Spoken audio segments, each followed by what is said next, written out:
Hey guys, welcome back to the channel, and today I want to do a quick video. We're going to start the preparations for NHL 21, and I'm going to be doing a ton of content and videos in terms of helping you guys get ready and, kind of build the best team that you can right out of the gate in NHL 21. So basically, I've played, NHL and HUT specifically for, good decade now almost, and through that, I've learned quite a bit of things in terms of how the market reacts, what you should do first, what cards and types of cards you should go after, and whatnot. And especially with the changes that have happened with the content team in NHL over the last two seasons, there's a lot of improvements being done, and I think that I can really help you guys out with what to focus on early. So I wanted to start a discussion around the first couple of days and the first week, really, of Hockey Ultimate Team in NHL 21. Obviously, we're going to get a deep dive soon for NHL 21. EA did announce that they will do a deep dive in HUT a little bit later on, I believe at the end of September. And again, I'll do a full breakdown on that as well. But today I wanted to discuss the kind of things that you should watch for early on. So if you are someone that is going to play EA Early Access, where you can, I'm assuming that you're going to get the 10 hours of trial like what happened with Madden and UFC, where if you have EA Play, or EA Access, I think it's called EA Play now, you can, play 10 hours of the game and the first weekend before it comes out, and then you get it at launch early if you have it pre-downloaded or you bought the digital edition and it comes out a few days early. So what do you do in that time to sort of set yourself up so that you have, the most chance of success in building a very, very good team early on? The first thing I want to talk about is money, people that spend money in the game, and I'm not advocating for it. I totally understand why you would not want to spend money on an Ultimate Team game mode, whether it be Madden, whether it be MLB and Diamond Dynasty, FIFA, anything like that. Totally understand. But if you are someone who is going to spend money, you spend money every year, that's where your fun comes from. I understand. I have a channel based off of basically Hockey Ultimate Team, and, spending money is just something that I enjoy because I get to produce content with it. So, that being said, if you know that you are going to spend money in the game throughout the year, here is what I recommend. Do it as early on in the game as possible. If you are someone that you know you are going to play NHL throughout the entire year, trying to be competitively, or just even if you're not competitively, if you are going to play it from launch until... Well, if launch is in October, then if you're going to play it until like June or July, and I'm talking like, you play HUT Champs every week, or you play your Rivals games every week, regardless, like that is the type of people that I'm reaching out to with this info and tips and whatnot. If you are going to do that and you know that you spend money sporadically, whether you wait a couple months or you wait a month before you, drop $100 or however, here is why that is not the best way to go about spending your money and coins in Hockey Ultimate Team, and any Ultimate Team game mode for that matter. So what I've done over the past few months, I've been really getting into Diamond Dynasty and Madden and Madden as well, just learning it so that next year I can make content for you guys. So what I did was I set a limit for myself that I knew, instead of spending sporadically, as I was going to spend about $250, okay, on both things. Again, I do this for a living. It's, it's content. I want to have a good team early on. And when buying your coins and your packs early on is going to offer you such a significant advantage that you really will not have to buy players or feel the need to buy packs at any other point throughout the game if you play it semi-weekly, if you spend your money early, and here is why. Let's talk about NHL specifically, okay? At launch, the first week I'm talking, there's Legends, usually. Again, I can't confirm. I haven't seen the list, but let's go off of NHL 19 and 20. There is Legends, and there is base cards. And base cards value will go down every single day from launch of the game. That is without a doubt. There is no way, and there's no way around that, unless there's some sort of set that comes out, and then 2 months later, some random 81, like Jamie Benn or something, spikes through the roof, okay? They will go down in price no matter what. So here is how to combat that. Let's say you have a budget for the year. You want to spend $100 in the game, and that's it. And normally you do it, you spread it out. Maybe you do $20 every Friday for a couple weeks. Maybe you spend $500 in a year, okay? And again, this goes for any game. And I'm not advocating for it. I'm just trying to give you guys tips on how to do it correctly. If you're going to spend $500 throughout the year, any amount over $100, if you spend less than $100 in the game, I would probably just spend it when you want to, because then you can take your shots.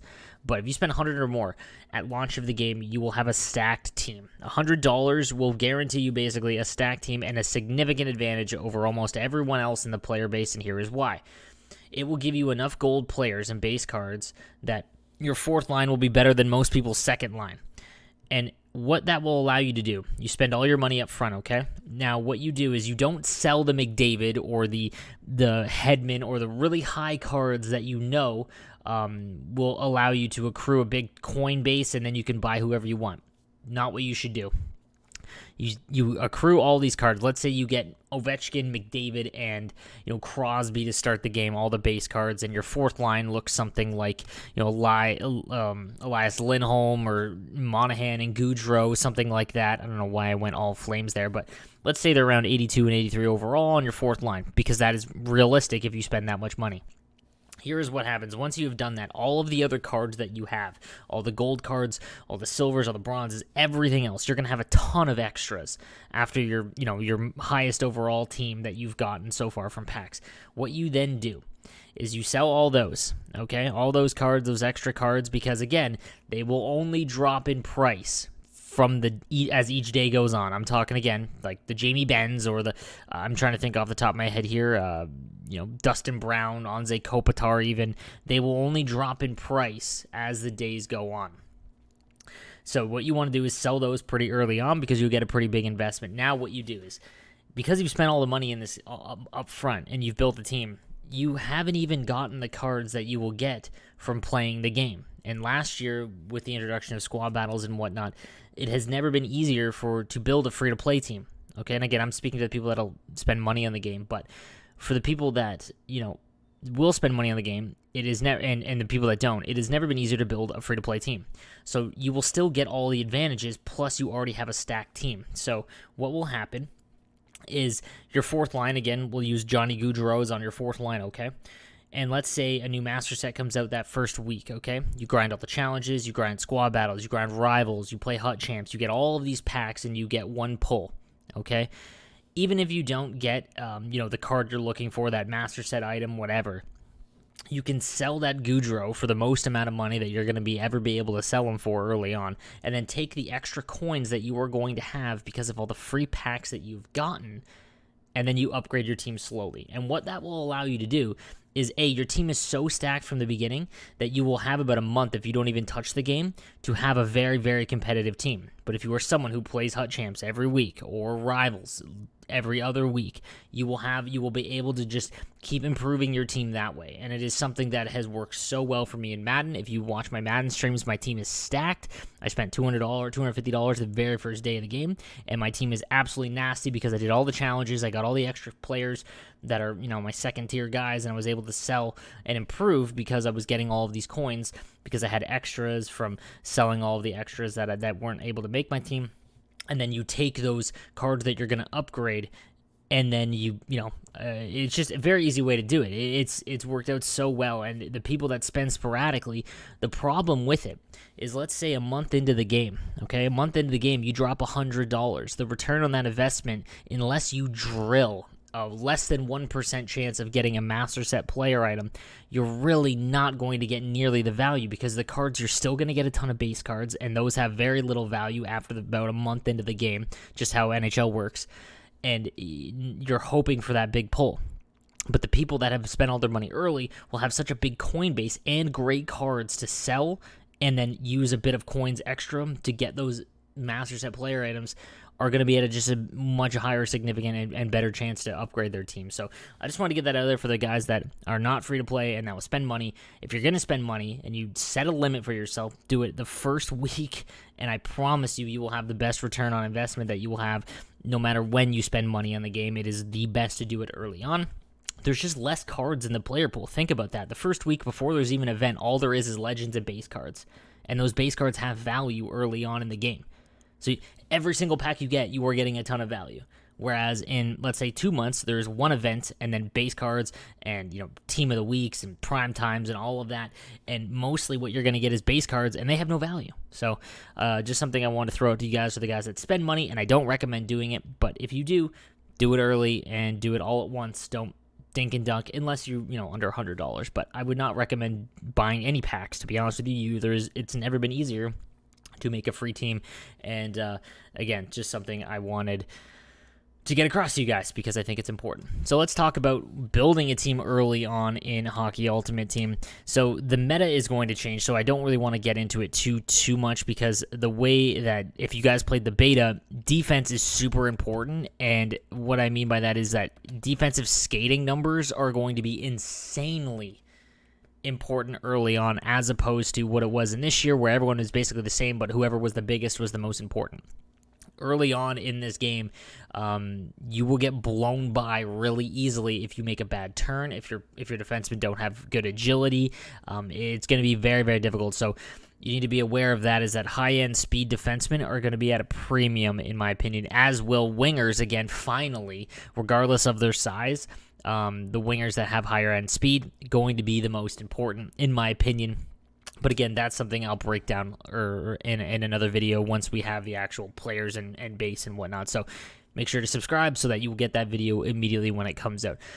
So let's discuss now what to do right when you get the game. Okay, so say you get your 10-hour window. Okay, and again, these are for the real grinders out there, guys. Play the game how you want to play it. Again, my channel is based on helping people try to get better at the game, give them all the advantages that you can give, because I've had to do it because that's my job now.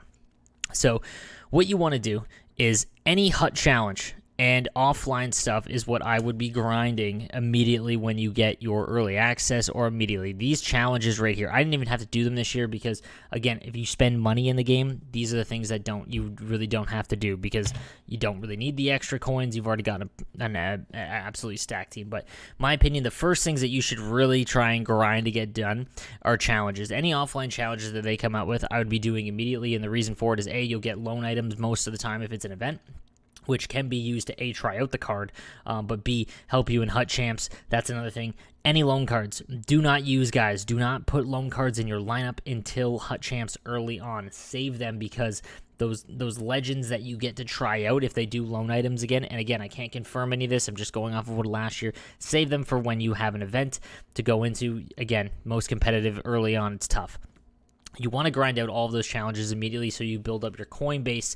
And if you are someone who is free to play, okay, you want to make sure that if you're going to be spending coins on a player, that they have good value. So what I would do is the first week, if you're going to go free to play, I would do all of the challenges. I would save all of my loan cards, and honestly, if I could, the packs, I would honestly save any packs that I unlocked until that first event, if it comes in the first week, which it usually does.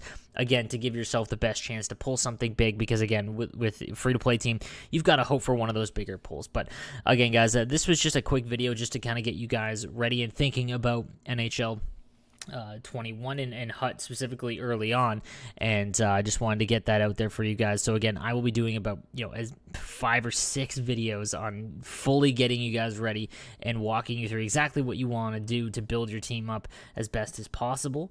And I wanted to get that out there for you guys just to start thinking about it, because we are about a month away and I'm amped for it. So if you do have any questions for me, please leave in the comment section down below, or catch me live on Twitch, usually about 12 p.m. to 4 p.m. Monday to Friday, and I'll be happy to answer your questions live. But thank you guys for watching. Please subscribe to the channel, as you'll get daily NHL content, and leading up to NHL, I will have all of the information out immediately like I have all this year. But I'll see you guys next time. Have a good one.